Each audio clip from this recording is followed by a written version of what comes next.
The rope creaked once, low as a groan, as dawn came thin and colorless over dry willow.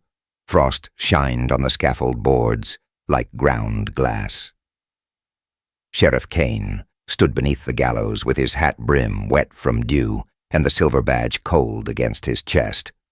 He kept his face unreadable while the town gathered, shopkeepers in Sunday coats, ranch hands with dust still in their whiskers, mothers pressing children close. The boy on the platform shook so hard the noose whispered against his ear. "Eli Harrow," Kane said, the words carrying in the brittle air. "By order of this territory and under God, sentence will be carried out." "I didn't do it," the boy whispered, voice breaking. He couldn't have been more than 19, cheeks raw with razor rash, a stovepipe coat too big in the shoulders. "Sheriff, please, I never touched Mr. Webb. I was fixing the corral gate. Ask anybody. Ask." "Time's up," Deputy Vernon Briggs cut in, too loud, too pleased. His badge rode crooked on a fat vest, and his fingers toyed with the lever chain like a man fingering a watch fob. "Sun's up. Let's be about it, Sheriff." A meadowlark piped somewhere over the river. Kane took that breath lawmen took when stepping past what a man wants into what a man must. "Last words?" he asked. From the crowd, "Please no." A woman lurched forward, hair unpinned, a crumpled prayer card trembling in her hand. Eli's mother. She had his same pale blue eyes, only hers were rimmed red and sleepless. "Sheriff Kane, for the love of Christ, he was with me. He was with me when the shot was fired." Briggs planted a hand on her shoulder and shoved her back.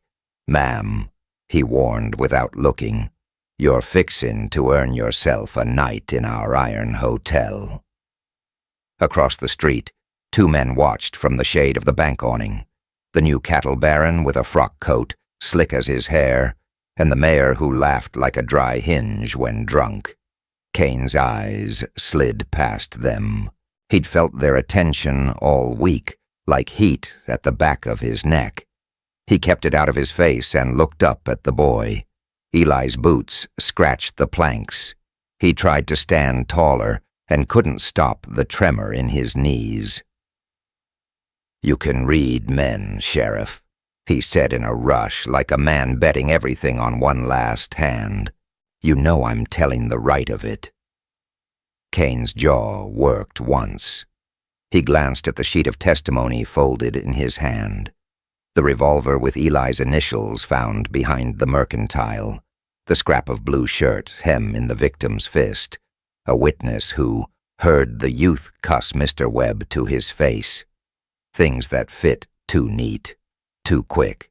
The badge at his chest felt heavier than the colt at his hip. He heard himself say, "Low? Step back from the edge, son."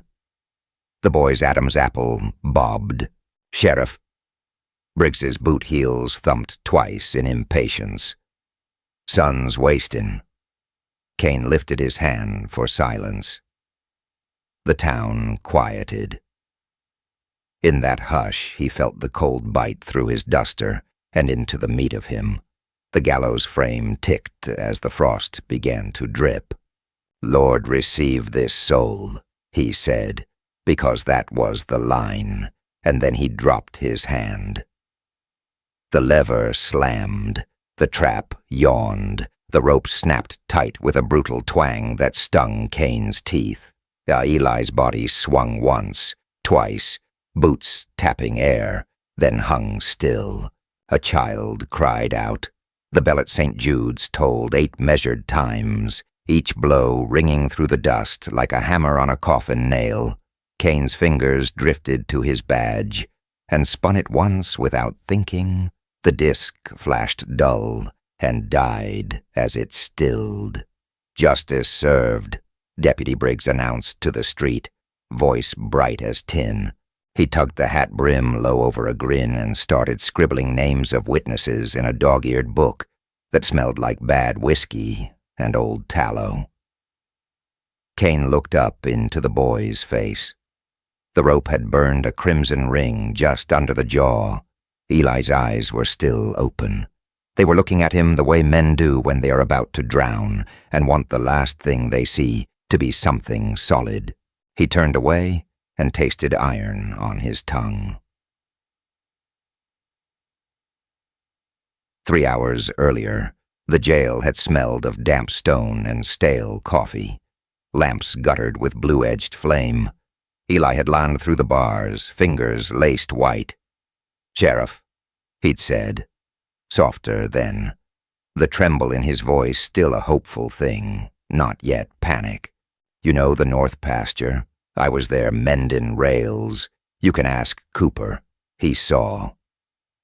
Kane had held his gaze and nodded the way a man does who is also thinking of ledgers and law, of how the territorial judge rode out before the storm, of how the mayor and the banker were suddenly friends. On the desk lay a greasy envelope someone had slipped under the door before dawn. No name, only a torn scrap of blue cloth pinned to the flap, and a quick scrawl. Proof enough. It had fit too easily with the pistol and the witness and all the other neat things. "You got a preacher?" Kane had asked. "My ma," Eli had whispered, eyes going wet. "She prays meaner than any preacher I ever saw." A shadow had stirred at the back door, a figure, slight, wrapped in a gray blanket, a patchy girl, maybe 14, eyes black as wet coal. Briggs had been there in an instant, puffed up like a rooster, filling the doorway with his belly and his badge. "Jail's shut," he'd snapped. "No petitions." She'd looked around him at Kane. "I saw a man run," she said, the English careful, each word set down like a stone in a creek. Not him, tall, a scar at the chin, coat with silver buttons. She touched the notch at her own jaw. He ran like a wolf runs. Briggs had laughed and made a show of shooing. Savage tales, moon talk, back to camp, little bird. Kane had let the moment pass like a dust devil down the alley. He told himself there'd be time to find the man with the scar after the hanging, to untangle the money that had started moving in envelopes and poker boxes around town. Time for the slow work of truth. The law, though, it had a timetable men could not argue with, and the judge had signed what he'd signed. "You get your ma," he'd told Eli at last. I'll do it clean." Eli had nodded, and he hadn't begged then. That had made it worse. They cut the body down just after the bell quit. Eli's mother keened into her apron, a sound like the wind through barbed wire. The doctor pried the rope from swollen flesh and muttered something solemn that was meant to salve. It didn't. "Sheriff," the mayor said, cheeks polished, breath sweet with peppermint, "thank you for restoring order. Mr. Webb's widow can sleep tonight." "Lot of folks can sleep," the banker added. "A firm hand calms a town." Kane watched the undertaker slide a pine lid across a face that would never need whiskers shaved again. The badge at his chest felt like ice. A far-off clatter of hooves rattled the thin morning. The sound came fast, urgent. The cry of a horse lathered past sense. Kane lifted his head. So did everyone else. The rider hacked through the street, hat gone, coat soaked dark at the ribs. He was young in the way a field is young, scarred already but still green where the grass can get to it. A knife handle jutted from under his collarbone, ugly and wet. He saw the scaffold, saw the pine box. His face collapsed and then hardened. "Hold!" he shouted, pulling the heaving mare to a bleeding stop. He threw himself from the saddle and stumbled toward Kane, clutching something in a fist, mottled red to the wrist. "Hold the— God help us, you're too damned quick." "Who are you?" Briggs barked. grabbing for the man's arm and catching only air. The stranger shouldered past him like a man running down a burning hallway. He shoved a folded letter at Kane. Wax clung to the flap, stamped with a small eagle. The parchment was tacky with blood. From Marshal Ord, he gasped. Stay of execution and a confession. He coughed, harsh and raw. Not the boy. Hired gun out of Yuma. Name and sign and... You hanged the wrong one. The undertaker froze with his palm on the pine lid. The crowd made that sound a crowd makes when a sermon turns into thunder. Briggs swore under his breath and tried to talk over it, words tripping. Lies. Drunk talk. Sheriff, don't. Kane didn't hear him. His fingers found the seal. For a heartbeat he stared at it. The wax cracked. The eagle stamped half clear. He felt the eyes of dry willow climb him like the cold. His scar itched under 3 days' stubble. Somewhere behind him, Eli's mother stopped crying and simply breathed, one sharp breath after another, as if rising from a deep pond to find air not there. Kane broke the seal. The first line was written in a soldier's neat hand. I, Thomas Hale, do swear I fired upon Horace Webb for money agreed, and that the boy, Eli... Kane, Briggs hissed, close to his ear now, meat-thick breath and the bitter ash stink of cheap cheroots. Put that away. You ain't obliged to read nothin' in the street. Kane didn't move. The ink swam for a second as his vision narrowed and steadied again. The badge under his fingers spun once and flashed in the raw morning like a mirror catching sun. He lifted his eyes, and the town saw what lived in them. Bring me the one with the scar, he said, voice flat as a gun barrel, and God help the man who hit him.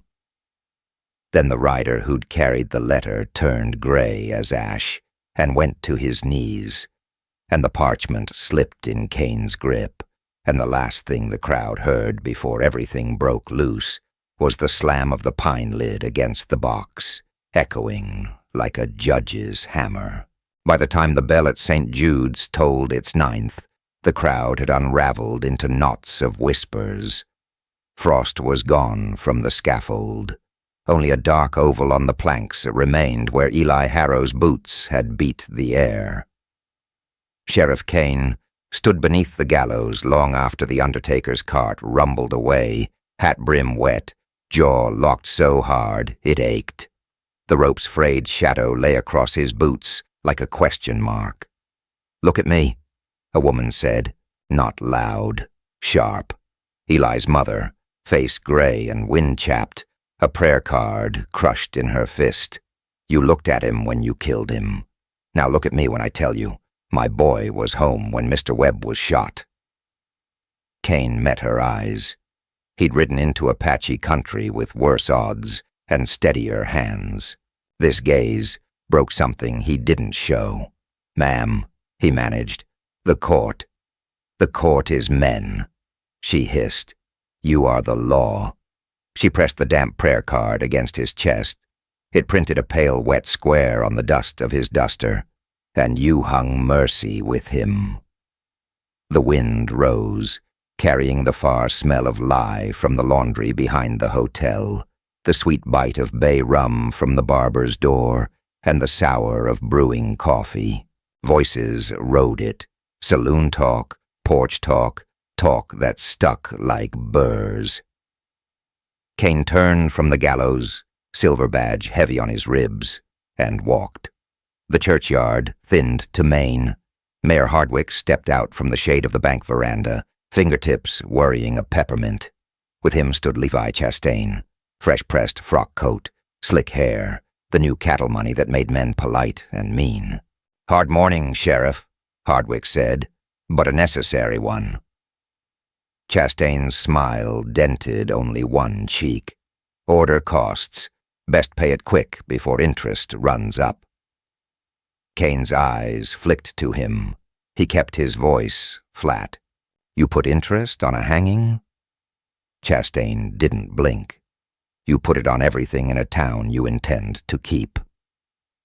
Deputy Vernon Briggs clattered down the jail steps with a ledger under one arm and a swagger you could smell like cheap whiskey. "Sheriff," he called, "you might care to show the mayor the neatness of our work." Found the boy's pistol where the witness said. Scrap of blue cloth matched his shirt. Case closed as a church box. Case closed. Kane's palm found his badge and set it spinning, a habit his mind did without asking.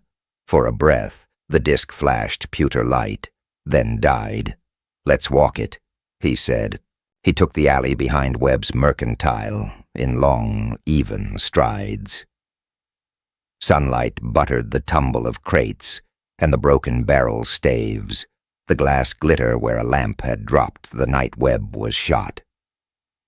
Kane crouched and set two fingertips to a scuff in the hard dirt, measuring stride and cant like he was skinning sign in rough country. Eli had been a narrow-footed boy, cheap boots with two nails showing through the left heel. Here, the heel print was wide and square-toed, edges clean like a man who'd walked street boards more than pasture, too heavy by 30 pounds for Eli. He stood and took in the doorway trim. A splinter gave under his thumb, a bright raw bite against weathered wood, low, at a height that brushed a man's belt buckle, unless the man wore a coat strewn with silver buttons. He'd seen the glint yesterday, someone passing the saloon at dusk, coat flashing, chin turned to keep his face in shade. A scar at the notch of the jaw, maybe. The Apache girl's voice returned to him, careful and true. Not him, tall, a scar at the chin, coat, with silver buttons. Kane pressed his knuckles into the splinter until the ache steadied his breath. He lifted the spent cigar butt a yard from the back door, imported leaf, tight roll, cut clean. Eli Harrow had chewed hay straw when his nerves got bad. Back at the jail, he took the boy's pistol from the evidence shelf. Eli's initials were scratched soft into the grip, the way a youngster does with a nail. Kane broke the cylinder and rolled it with a thumbnail. The pattern looked wrong to him, not the lazy swirl of a ranch hand's cleaning, but a scoured shine along the lands as if someone had worked steel wool hard and quick. He held the nose of the barrel to his palm and sniffed. No sweet ghost of last night's black powder. The gun had been fired, sure, but not lately. Briggs filled the doorway with his gut and his grin. "Ain't no need for Sunday school, Sheriff." Judge signed, crowd saw. The boy swung. "That settles it." "Chain of custody," Kane said without turning. "Who had this pistol first?" Briggs clicked his tongue. "You're asking for papers in a windstorm. I pulled it from behind Mr. Webb's place myself." Witness Hollis Clay pointed, swore to it. Kane's eyes cut to the ledger under Briggs's arm. "Hollis Clay was sleeping it off in our drunk cell at the time of the shooting." Briggs laughed too loud, flipping the ledger. "By thunder, time flies when a man's thirsty. Maybe it was after, maybe a lot of things." He fanned the pages. Paper smelled of lard and stale ink. Kane watched his hands. They trembled just a little when they reached the night lines. "Set it down," Kane said. "What for?" "Set it down." Briggs swallowed. He set it. Kane slid it across the desk with a finger and found the entry, Hollis Clay, taken in, 8:10 of the evening. Webb had died before 8. A second line below, cramped and faint, released by order. The rest had been rubbed with ash until the paper thinned. A curl of char clung to the spine gap like black lace. He teased it free with the tip of a knife and opened it onto his palm. The letters were half-eaten, But one name refused to die. Hale. Kane stared. Hale was nothing by itself, but the Apache girl's careful English came back, mixed with a memory of bar talk, Chastain's men buying rounds for a quiet stranger the week before. The stranger had chewed no straw. He'd touched his jaw when he laughed, cautious of a scar. "You missing pages in my ledger, deputy?" Kane asked. Briggs bared his teeth. "You missin' your nerve." They stood a breath too long for peace. A fly circled the lamp chimney and ticked the glass. Kane shut the ledger, pocketed the charred scrap as if it were a petal, and turned for the door. "I'll be at the church," he said. He wasn't. He crossed to Salome's and pushed through the bat wings into a sluice of sawdust and the sour of last night's beer. Light shafted through bullet holes in the roof, turning dust into gold snow. Saul behind the bar dragged a cloth slow over a glass. "Tough morning, Sheriff." "Who sat quiet at that back table yester-eve?" Kane asked, nodding to the corner where an empty chair faced the side door. Saul flicked eyes at Briggs's reflection in the bar mirror. Briggs had followed, leaning in the doorway like a shadow that had learned to smirk. "Hard to say," Saul said, too carefully. "Could have been anyone." Kane laid a coin flat on the counter. The coin didn't ring. It thudded. "Say it anyway." Saul's mouth tightened. Fella rode in with Chastain's Remuda men. Didn't bet. Didn't look at the girls. Scar on his jaw. Wore a coat with 6 bright buttons, shined up like a Sunday boot. He slid the coin back with 2 fingers. "I didn't see him leave." "You heard him speak?" Kane asked. "Twice," Saul said. "Both times to order rye. No dust in his throat. No nerves." He glanced at Briggs again and lowered his voice. "Paid in new dollars, not ranch pay." Kane let the coin sit. Outside, a wagon rattled by, loose boards complaining like old men. He felt the town's eye fall on his back, each window a lid half-closed against trouble. When he stepped out, the world had sharpened. Women were hauling children indoors by their elbows. Men were nodding to him without meeting his gaze. He went to St. Jude's anyway, and found it empty, but for light. Sun fell through the high window and struck the wooden cross. The shadow lay across the aisle like a barred cell. Kane stood there, the church smell of wax and old wood enveloping him. He would not kneel, not here, not now. He laid the prayer card Eli's mother had pressed on him at the rail instead, her fingers trembling only when they left it behind. At the back, someone moved. The Apache girl stood in the side doorway, blankets around her shoulders, hair braided back. Her eyes were locked on his hands, not his face. On the silver badge he had stopped himself from spinning. "You went to the alley," she said. No question. Observation. You saw it was not him. Kane's breath dragged. "What's your name?" "Nata," she said. "My uncle mends harness at the livery. I clean there. I watch." Her eyes shifted past him to the cross shadow. "You hanged a boy." "I carried out the court," he said. She tilted her head like a hawk, watching a snake decide whether to strike. "You think that makes you clean?" The words landed without flourish. He felt the old scar along his jaw itch under 2 days' stubble. His wife's face rose unbidden, then their son's, then the black hill where he'd put the gang into the ground and earned the tin on his chest. The badges of his life, good and bad, all in a pile you could not sort by touch. Nita drew a shape in the dust with her toe. A line, another line crossing, a gallows sketched without the drop. "The one with the scar," she said. "He will leave when he knows the rope is done. He will go to the ranch with the new white fences. Chastains. Men like that drink at rich tables after poor boys die. He should have told her to go. He should have said he'd take her statement and nothing more.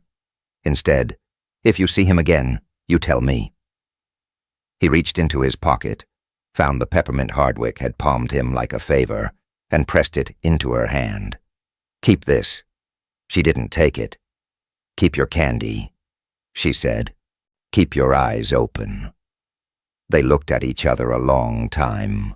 He closed his fist around the sticky peppermint and walked out into the bright.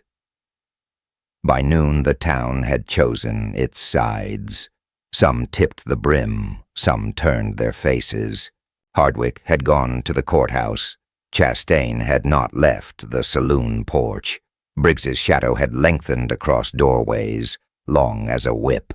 Kane stood in the hitching dust and said, to no one and to himself, law ain't always justice. A door creaked behind him. Briggs's voice came oily soft. Man could get himself voted out of peace in a hurry, wandering down rabbit holes. Might be you take your win, Sheriff, and you let the new money be good for the town. Kane didn't turn.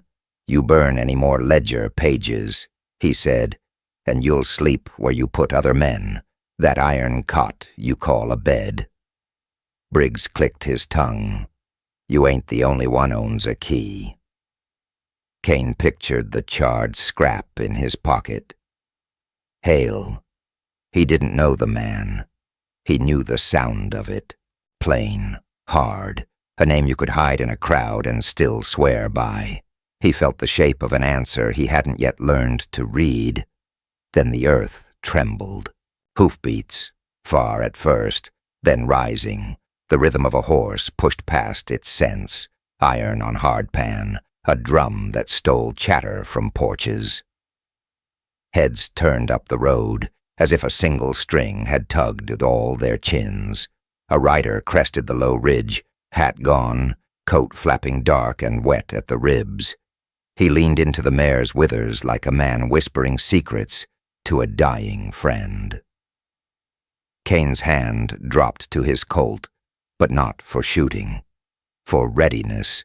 The mare came splitting the street, foam and blood at her mouth. The man's fist clamped white around a folded letter sealed with a broken stamp. He hauled the horse to a canted stop a breath away and stared straight into Kane's eyes like a man choosing a witness. Sheriff, he rasped, words tearing his throat raw. Hold. The sentence broke with him. He pitched from the saddle, and the letter slapped into the dust at Kane's boots. Wax seal stamped with an eagle, cracked like a bone.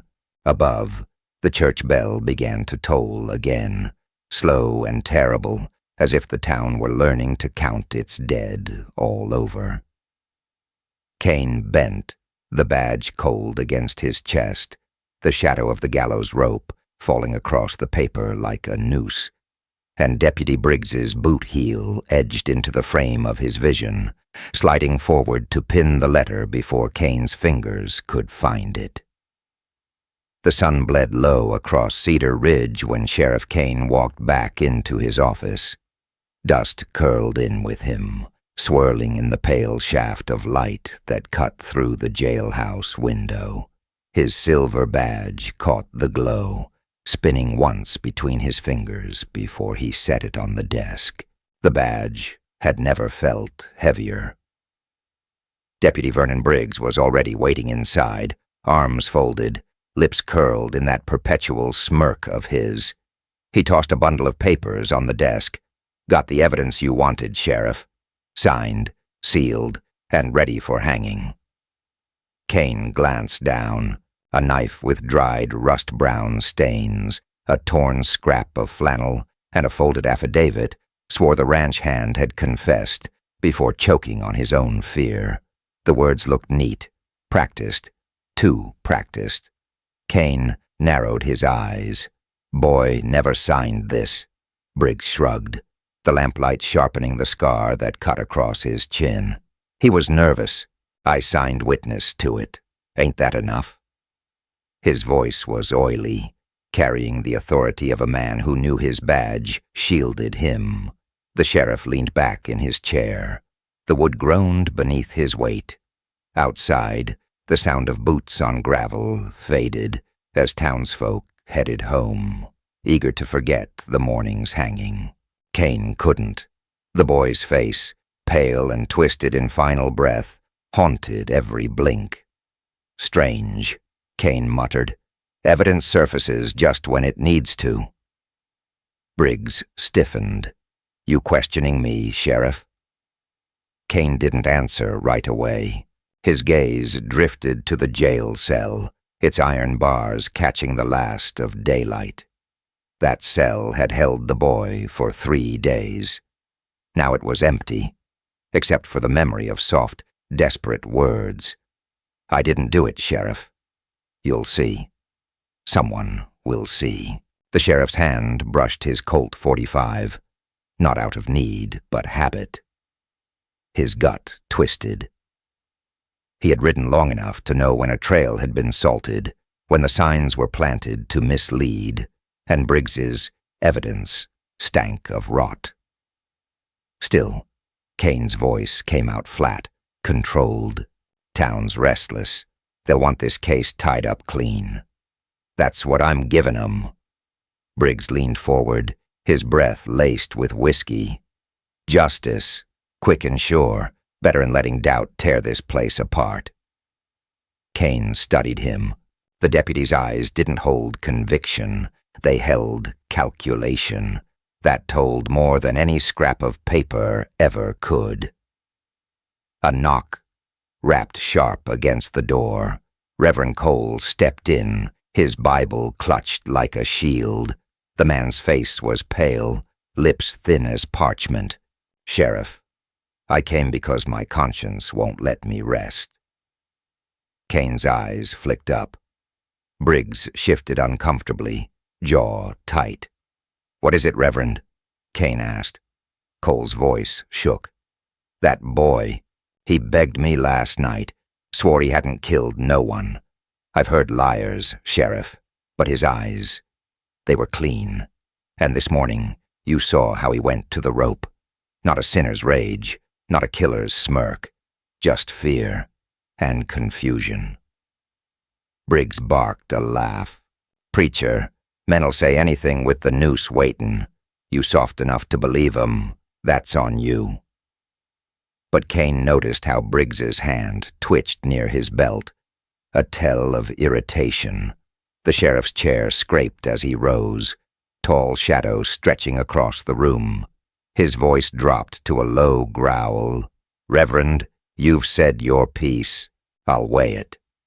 He turned to Briggs. "Lock this evidence in the strong box. I'll see it again when my head's clearer." Briggs hesitated, then scooped the knife and fabric back into the satchel, his smirk gone. The room felt tight with unspoken threats. When the deputy left, Kane exhaled slow, rubbing the scar along his jaw. The law was supposed to anchor men, but here it was being bent, twisted into a rope that strangled truth. And Kane had been the one to tie the knot. Night fell heavy. He poured a measure of whiskey, its fire burning his throat.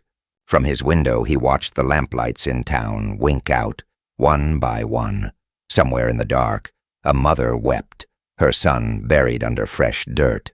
Somewhere, whispers grew, doubts aimed not at Briggs, but at him, Sheriff Kane, the lawman who hanged the innocent. The thought coiled around him like a snake. He picked up his badge again, feeling the cool metal against his thumb. For years it had meant order, meant purpose. Now it felt like a shackle. A shout outside cut his thoughts short. Kane pushed through the door, boots crunching gravel. 2 cowboys argued near the saloon, voices raised, fists clenched. He strode toward them, hand resting on his holster. "Enough." His word cut sharp through the night air. The cowboys froze, eyes dropping. One muttered, "Sorry, Sheriff." and they slunk off into the shadows, but not before Kane caught it. A whisper traded between them, bitter as snakebite. He killed the wrong man. The sheriff stood in the street alone, dust swirling at his boots. His pulse thudded in his ears. Evidence could be forged, men could be silenced, but whispers, they were seeds. Once planted, they grew in every corner, every shadow. He turned back toward the jailhouse, shoulders squared against the weight of it all. Inside, Briggs's satchel sat on the desk, waiting like a coiled rattler. Kane's hand hovered above it, torn between opening it again or burning it to ash. Instead, he left it closed, for now. Because if the truth inside proved what his gut already screamed, it wouldn't just bury Briggs, it would bury him, Sheriff Kane, executioner of the innocent. And the night ended with him staring at that locked box, the lantern's flame guttering low, the badge gleaming dully beside it, symbols of law, of justice, of betrayal. The storm broke at midnight. Wind rattled the shutters of dry willow, carrying sand through the cracks and howling like a wounded beast. Sheriff Kane sat at his desk, with the lantern low, his silver badge spinning slow in his fingers, casting half-moons of light across the strongbox where Briggs's evidence lay chained. The whiskey bottle on the shelf was near empty, but his mind was far from dulled. He could still see the boy's eyes at the gallows, wide with disbelief, begging for a justice that never came. Then came the pounding of hooves. A horse tore down Main Street, reckless, hooves sparking off stone. Kane rose at once, his Colt already loose in his palm. He pushed open the jailhouse doors, just as the rider lurched into the lamplight, hat gone, shirt torn, a blood-soaked knife handle jutting from his ribs. The mare was white with foam, her nostrils flared red in the glow. The man fell, hitting the ground hard enough to rattle Kane's boots. The sheriff knelt. The stranger's skin was cold, his breath jagged, but his fist was clamped tight on a folded paper sealed with a cracked eagle stamp. Marshal. Ord. He croaked, voice tearing like cloth. Confession. It weren't the boy. Name signed. Thomas Hale. He gagged on blood, coughed, and shoved the letter against Kane's chest. He was paid. By Chastain. Webb crossed him, hired gun. Not the boy, never the boy. Kane's scar itched hot beneath the storm dust. His hands trembled as he broke the seal, rain speckling the parchment. The words inside were blunt, soldier's handwriting. I, Thomas Hale, confess to the killing of Horace Webb for money received from Levi Chastain. The youth, Eli Harrow, is innocent of all crime. Signed by my hand, sworn before Marshal Ord. Kane's jaw clenched until it ached, his gut twisted as if someone had driven a knife deep. Hale, the name on the charred scrap of ledger he'd pulled from Briggs's desk. The piece Briggs had tried to burn, proof that had been buried under ash. And now, proof that had come too late. The stranger's eyes glazed, his last breath rattling free. He slumped into Kane's arms, dead. Thunder cracked above, rattling the gallows wood like a drum. Behind him, the saloon doors burst wide. Briggs stumbled into the street, half drunk, half ready, with rain plastering his greasy hair. He spotted the parchment in Kane's hand, and his lips peeled back. Where'd you get that? Kane rose, slow, deliberate, the letter clenched in his fist. From a dying man who rode harder than your lies. Briggs's hand twitched toward his holster, then stopped. He swallowed, eyes darting to the dark windows where townsfolk peered out, drawn by thunder and commotion. Best burn that paper, Sheriff. Town don't need more poison. The boy's gone. Nothing brings him back. You buried evidence, Kane said, voice low as a growl. You knew Hale's name. You knew, and you let me hang him. Briggs took a step closer, water running down his face. You hanged him. Don't you dare pin that weight on me. You signed the order. You called the drop. That's your rope, Kane. The words hit like fists. Kane's scar burned. He thought of Eli's mother collapsing at the gallows, of Nita the Apache girl whispering about the man with silver buttons, of Reverend Cole's pale face as he muttered of innocence ignored. And still the boy had swung, because Sheriff Kane had let the badge outweigh his gut. The church bell tolled then, slow and heavy, though no hand pulled its rope. The sound rolled through the storm, echoing off clapboard walls like a sentence handed down from God himself. Windows shut. Doors latched. The town was listening, hiding from what it already knew. Briggs leaned close. Voice like acid. Paper or no paper, folks'll remember one thing. You put that boy in the ground. You, not me, not Chastain, Sheriff Kane, lawman, and executioner. Kane's hand twitched toward his Colt. For a long breath, he weighed the temptation. Draw fast. Silence, Briggs. Bury the secret in a shallow grave of thunder. One bullet could wash the ledger clean. But his eyes cut to the gallows, slick with rain, the rope swaying like a ghost. The badge in his hand spun once and stilled. His voice came quiet but sharp as a knife. Law ain't always justice, but justice rides with me. He turned his back on Briggs and strode into the storm. By dawn, the letter was nailed to the church door. Kane had copied every word, his handwriting plain, his name signed beneath it. He wanted no doubt. The town gathered, reading in silence. Mothers clutched children, men chewed their mustaches bloody, eyes turning toward the gallows, still dripping from the night's rain. Eli Harrow's name was cleared in ink, yet his grave remained fresh. The murmur rose into a low growl of voices. Some cursed Briggs, others cursed Chastain, most cursed Kane.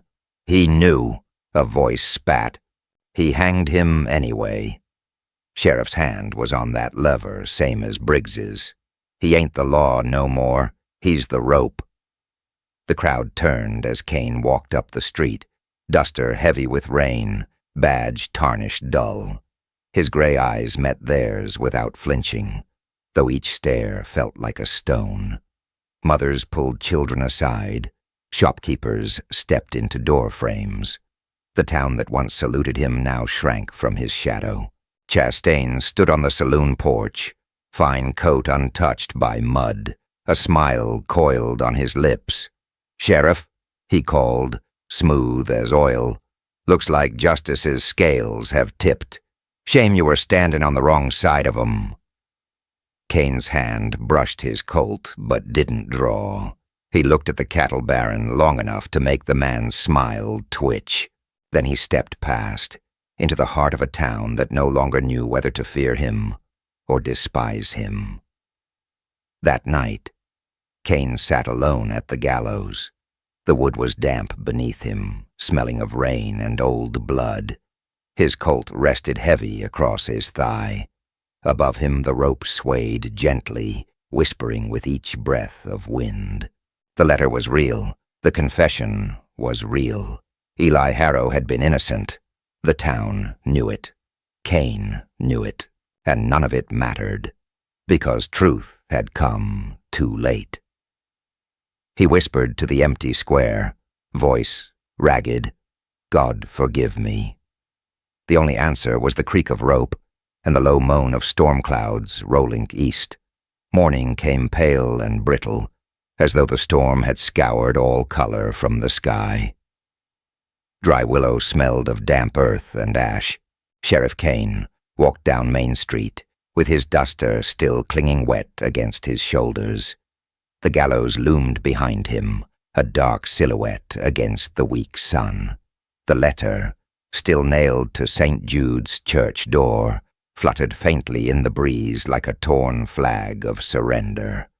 He felt the town's eyes on him, not the look of folk weighing a man's worth, but the glare of folk who had already judged. Mrs. Harrow, the dead boy's mother, stood in the churchyard with her shawl drawn tight. Her eyes were hollow, ringed dark from a night without sleep. As Kane passed, she spat in the dirt, the sound louder than any curse. "You hung my son," she said, voice breaking. "Truth or no truth, you're no law. You're the rope." Kane stopped, but did not answer. He tipped his hat once, slow, and moved on. The weight of her words dragged behind him like chains.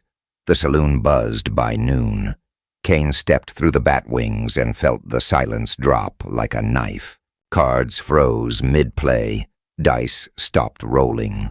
The bartender, Saul, polished a glass without looking up. "Coffee," Kane said. His voice scraped dry. Saul set down a tin cup hard enough to rattle. "Ain't got coffee for killers," he muttered, eyes sliding away. Kane's hand twitched toward his badge, then stopped. He left the coin on the counter anyway, silver gleaming in the smoky light. No one touched it. From a corner, a ranch hand Kane had once saved from a cattle stampede spoke up. "Sheriff Kane, lawman who strings up boys while the real killers drink with Chastain." Laughter followed, bitter and sharp. Kane turned. "That letter proves the boy's innocence. You all saw it. Letter don't change the rope." Another voice spat. "The boy's still cold in the ground, and you're the man who pulled the lever." The laughter swelled, then broke into murmurs of distrust. Kane's eyes swept the room, gray and hard, but he saw no allies, only backs turned, shoulders hunched, men who once nodded, now refusing to meet his gaze. He left the saloon with the laughter trailing behind like wolves baying. Deputy Briggs waited on the boardwalk outside, leaning against a post with his smirk carved deep. "Told you, Kane. They'll blame you long before they blame me. Rope was yours. Badge was yours. That boy's death, yours too." Kane's jaw tightened. "Where's Chastain?" "Celebratin'." Briggs's eyes glittered with malice. "Bought drinks for half the town. Folks'll remember his generosity long after they forget your justice." Kane's hand brushed his Colt. For one fierce moment, he imagined drawing and ending the deputy's smirk with lead. But the weight of the badge at his chest froze him. A sheriff killing his own deputy in the street would seal the crowd's verdict. Kane, lawless executioner. Instead, he said low, "This ain't finished." Briggs tipped his hat. "It already is." By evening, the shift was plain. Mothers ushered children away when Kane walked by. Shopkeepers closed shutters early. The blacksmith, once Kane's friend, hammered iron with his back turned. At the livery, Kane found Nita, the Apache girl who had warned him. She was brushing down a mule, her eyes dark as river stone. "They don't see the man with the scar," she said. "They see only the rope. They will not forgive you." Kane nodded once. Maybe they shouldn't. Nita set down the brush, her small hands clenched. "The scarred man, hail, he is still here. Chastain hides him. If you find him, maybe truth will not be too late for the town." Kane looked past her, at the white fences of Chastain's ranch gleaming on the horizon. His scar itched under his jaw. Truth don't raise the dead girl, but it might bury the guilty. That night the church bell tolled again, though no service had been called. Kane went to investigate and found Reverend Cole kneeling at the rail. The preacher's face was pale, his hands trembling over the Bible. "I prayed for you, Sheriff," he whispered. "Prayed you'd find strength to bear this burden." Kane's voice was rough. "Pray for the boy. He needs it more." Cole's eyes lifted, wet with grief. "The boy is with God, but you walk with men, and men are not so merciful. They want someone to blame, and they've chosen you." As if to prove him right, a stone clattered against the church window. Outside, shadows shifted, figures moving away quick, laughter echoing in the dark. Children or cowhands too drunk to hide their malice. Cole's voice shook. "They'll come for you, Sheriff. Maybe not tonight, but soon."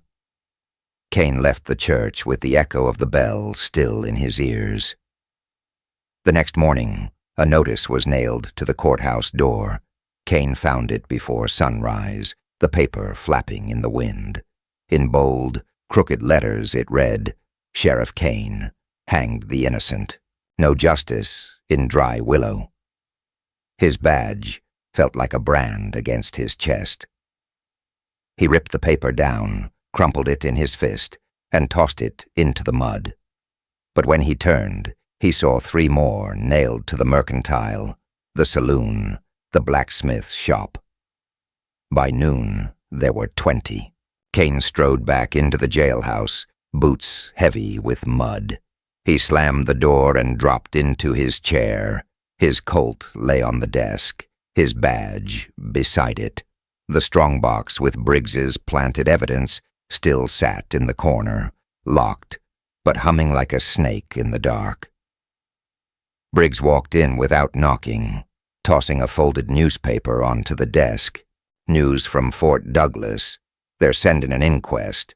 Judge wants to hear how quick you hanged a boy without looking twice." Kane didn't move, his eyes fixed on the headline, "Sheriff Kane executes innocent youth." Briggs leaned close, voice like poison. "You're finished. By the time that judge rides in, this town will have already buried your name. Chastain owns the land, I own the keys, and you'll be remembered as the hangman, not the lawman." Kane rose slowly, his shadow long across the cell bars. His voice was cold steel. "I ain't finished, deputy. Not till the scarred man swings where the boy swung." Briggs smirked, but his eyes flickered. "Careful, Sheriff. Go sniffing round Chastain's ranch. You might find more than you want." Kane leaned close, his scar twitching in the lantern light. "I'll find him, and when I do, the rope'll sing the truth you tried to strangle." Briggs swallowed but kept his smirk. "Then you'd best pray the town lets you live long enough to tie that knot." That night, Kane sat alone in the jailhouse, lantern low, badge spinning slow in his fingers. Outside, voices swelled, a crowd gathering, restless, bitter. The chant began soft, then louder, echoing off the clapboard walls. "Hang the hangman! Hang the hangman!" The sheriff rose, Colt in one hand, badge in the other. He walked to the window, staring out at the faces twisted in torchlight. Mothers, ranch hands, drunks, even children, every soul he had once sworn to protect. His voice dropped to a whisper, meant for no one but himself. "Law ain't always justice, but justice rides with me." The chant still haunted the streets the next morning, low, sullen echoes drifting through shuttered windows. "Hang the hangman! Hang the hangman!" Sheriff Kane had heard mobs before, miners in Nevada, cattle drovers in Kansas. But this one cut deeper. This was his town, the town he had bled for, fought for. Now it looked on him as the villain. He lit a match. the flame trembling in his scarred jaw's shadow, and brought it to the end of a rolled cigarette.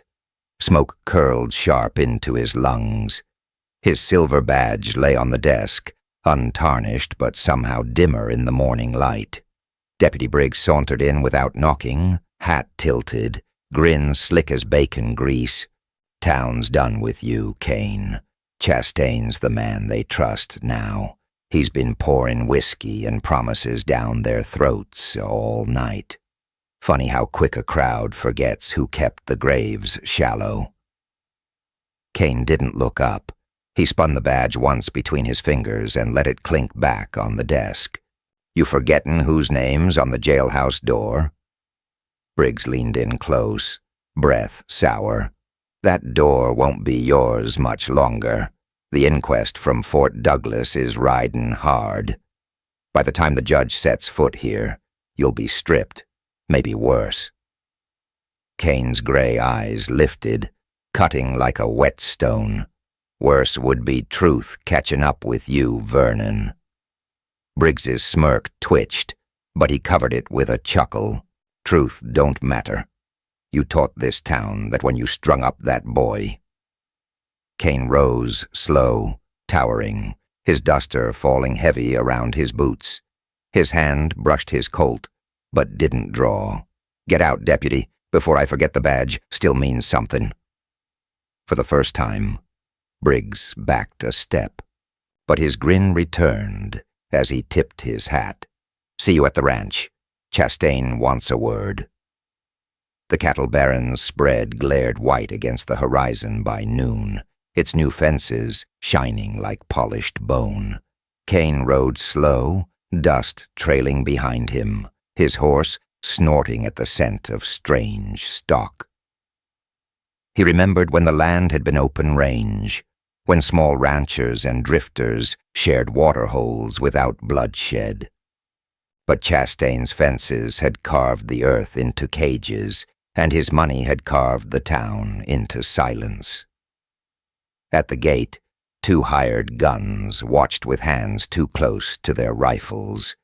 Kane dismounted, every movement deliberate, and strode through like he owned the dirt beneath his boots. Levi Chastain waited on the veranda, coat fine as Sunday cloth, silver buttons winking in the sun. His smile was sharp as a gambler's. "Sheriff Kane," he said smoothly, or should I say, Hangman Kane. Kane stopped at the foot of the steps. Thomas Hale confessed. His name was on the marshal's letter. He killed Webb for your coin. Chastain's smile deepened. Alleged coin, a piece of paper waved by a dying drifter. Not much of a case to hang a man of my standing. You buried evidence. You paid Briggs to burn names out of ledgers. That's a rope's worth of guilt where I come from. The cattle baron's eyes narrowed. "Careful, Sheriff. A man without a town behind him is just another outlaw with a badge." Kane felt the weight of that truth. His scar throbbed. He remembered Eli Harrow's eyes, the noose, the silence of the crowd. He also remembered his wife and son, their blood staining a porch he could never clean. Justice had always been a coin flipped in the dark, but this was murder wrapped in law. "You think the rope only swings for the poor," Kane said, voice low, steady. "I'll show you different." From the shadows of the porch, a figure stepped forward, tall, gaunt, with a scar carved deep at the chin and a coat glinting with silver buttons. Thomas Hale, alive, not dead. His eyes were cold slate, his hand resting casual on the butt of his revolver. Kane's pulse spiked. The marshal's letter had been true, but the dying rider had been only a courier. The killer himself was still breathing, protected by Chastain's walls. "Sheriff," Hale said, his voice like dry gravel, "you're standing on ground that don't belong to you." Kane's hand drifted to his Colt. "I got ground enough to bury you in." Briggs appeared then, swaggering out with his vest unbuttoned, thumb hooked in his belt. "Easy now, Kane. We all want peace. Why don't you ride back to town and let the inquest sort this mess?" Kane's asses cut between them. Briggs with his oily grin, Hale with his dead eyes, Chastain with his politician's calm. 3 men, 3 faces of power twisted for profit. And him, alone, badge heavy, justice a thin thread in his fist. For a long moment, the world held its breath. Wind rattled the porch rail. Horses stamped restless in the corral. Kane could hear his own blood in his ears. Then he said it, the words he only spoke when a choice could not be undone. "Law ain't always justice, but justice rides with me." His Colt cleared leather in a blur. Hale's gun hand twitched, but Kane fired first, the report cracking like thunder. Hale staggered, scarred jaw snapping back, silver buttons flashing as he fell against the porch rail, clutching his chest. Briggs cursed, drawing wild, but Kane's second shot tore the pistol clean from his hand, sending it skittering across the boards. Chastain didn't move, didn't need to.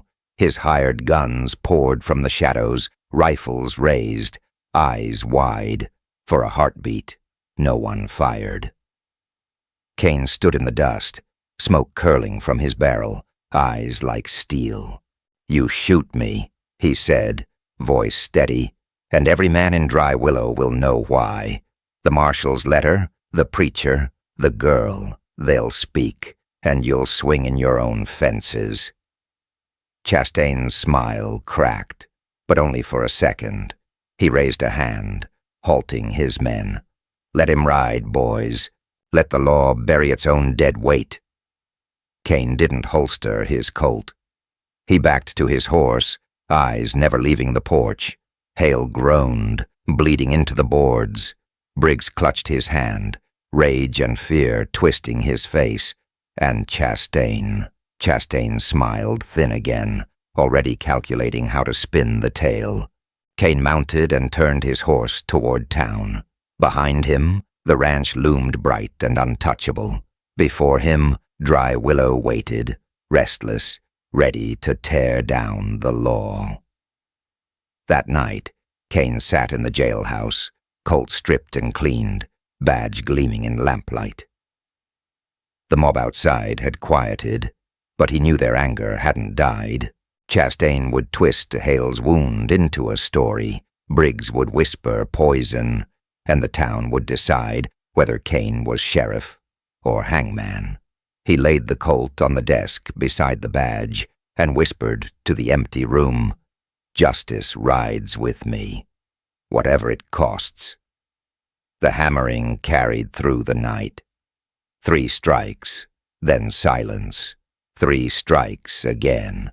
Sheriff Kane sat alone in his office, lantern low, Colt across his thigh. The sound was steady, measured, like coffin nails.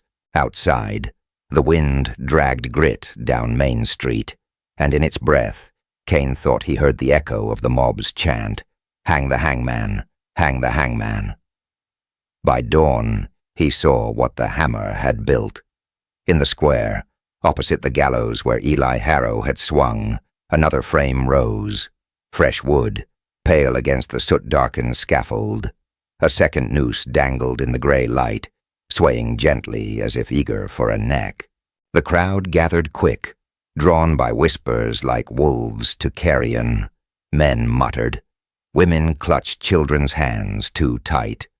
Someone had painted across the beam in red letters, Kane. He stood at the jailhouse steps, staring. The symbol was plain. The town had judged him. Mayor Hardwick approached with his polished cane tapping the boardwalk, his peppermint breath cloying. "Sheriff," he said, voice careful, as if speaking to a mad dog. "The inquest rides in today. Judge'll want answers. The truth's nailed to the church door." Kane replied, his voice gravel. Hardwick's smile pinched thin. Truth and order ain't the same. Folks are restless. They need calm. He lowered his voice. If calm means your badge comes off, best take it off yourself before they take it with rope. Kane's fingers spun the badge once, the silver glinting dull. He pinned it back on his chest, slow, deliberate. I'll wear it till the grave, Mayor. Question is, whose grave? Hardwick flinched, Kane tapping faster as he retreated into the crowd. By mid-morning, Chastain strode down Main Street, Hale at his side, with his jaw bound in bandages. The cattle baron's coat gleamed, silver buttons flashing. Behind him came Briggs, swaggering despite his bandaged hand, eyes dark with spite. The crowd parted for them like water. Chastain raised his voice, smooth as river stone. People of Dry Willow. The boy who died was a tragedy, yes. But Sheriff Kane made it so. He hanged the innocent. He shot a man under my roof. He's turned this town into a gallows yard. Law under Kane means shame under all of us. The words rolled like thunder, each syllable crafted to wound. Murmurs swelled, then nods. Kane stood still, his duster heavy, his eyes steel gray. Briggs stepped forward, pointing with his good hand. Hang the hangman, that's justice. The chant rose again, louder, feeding itself. Hang the hangman, hang the hangman. Kane's scar twitched. His hand dropped to his Colt. But he did not draw. Not yet. Nita appeared at the edge of the crowd, blanket around her shoulders, eyes black and steady. She shouted above the chant, "He hanged the boy because you told him lies." She pointed at Briggs, at Chastain. "The one with the scar killed Webb. I saw him. You all heard me." The crowd faltered. For a moment, silence held. Chastain's smile never cracked. A child's word against a lawman's badge, against the mayor, against the town. She's Apache. You trust her over your own. The murmurs shifted again, now tinged with scorn. Nita's small shoulders stiffened, but her eyes did not waver from Kane's. Kane felt something stir in his chest. Shame, rage, maybe both. He stepped forward into the square. "You want truth?" he bellowed. His voice cut through the crowd. "Read the letter on St. Jude's door. Listen to the preacher who heard the boy's last words. Ask yourselves why Briggs burned pages from the ledger. Ask why Chastain hides a hired killer in his house." He turned to Hale. "Show them your scar, murderer. Or are you too proud to meet the rope you paid a boy to take for you?" Hale's jaw twitched under the bandage. His hand moved to his revolver, but Kane was faster. His Colt cleared leather, barrel gleaming in the sun, pointed steady. Gasps ran through the crowd. The chant faltered. "Law ain't always justice," Kane said, voice like iron. "But justice rides with me." The moment stretched thin as a blade. Kane could end it with one pull. Hale dead in the dust, Chastain exposed, Briggs undone. But before he could fire, a rifle cracked from the crowd. The shot tore his hat clean from his head, grazing his temple. Blood streaked down his face. Chaos erupted. Women screamed. Men scattered. Kane fired once, shattering the rifle stock of the shooter hidden on a wagon. Hale ducked, drawing, but Kane's second shot clipped his shoulder, spinning him back into Chastain's arms. Briggs roared, diving for cover, but Kane's third bullet nailed the post beside his head, showering him in splinters. The deputy froze, hand trembling too much to reach his gun. The crowd surged between them, breaking the line of fire. Kane stood tall, blood running into his collar. Colt steady. "This town can hang me if it wants," he shouted, voice raw, "but you'll know the truth before you do." The judge's riders arrived by dusk, cloaks heavy with trail dust, eyes hard. They found a town split in two, half demanding Kane's arrest, half whispering of Hale and Chastain's guilt. Kane surrendered his Colt and badge to the judge himself, steel-gray eyes unflinching. "You'll find the letter. You'll hear the preacher, and you'll know I carried the law even when it broke me." The judge's face gave nothing away. He took the badge, weighed it in his palm, then pocketed it. "You'll stand trial in Fort Douglas. Until then, this town will decide how it remembers you." That night, locked in his own cell, Kane stared at the gallows through the barred window. The fresh noose swayed in the wind, its shadow long across the dirt. The town still murmured outside, restless, bitter, unsure whether to hate him or to fear him. Nita slipped to the window once, whispering fierce, "You fought. I saw. Whatever they call you, I know the truth." Kane's voice was low. "Truth came too late, girl. Too late for the boy. Some called him a murderer, the hangman who strung up a boy for another man's crime. Others whispered he was the only one brave enough to face down Chastain and Briggs, to tear the mask off power, even when the gallows waited for him. The truth, like dust in the wind, never settled clean. What remained was the image of a man caught between two masters, the law stamped in silver on his chest, and the justice burning raw in his gut. He had carried both, and both had broken him.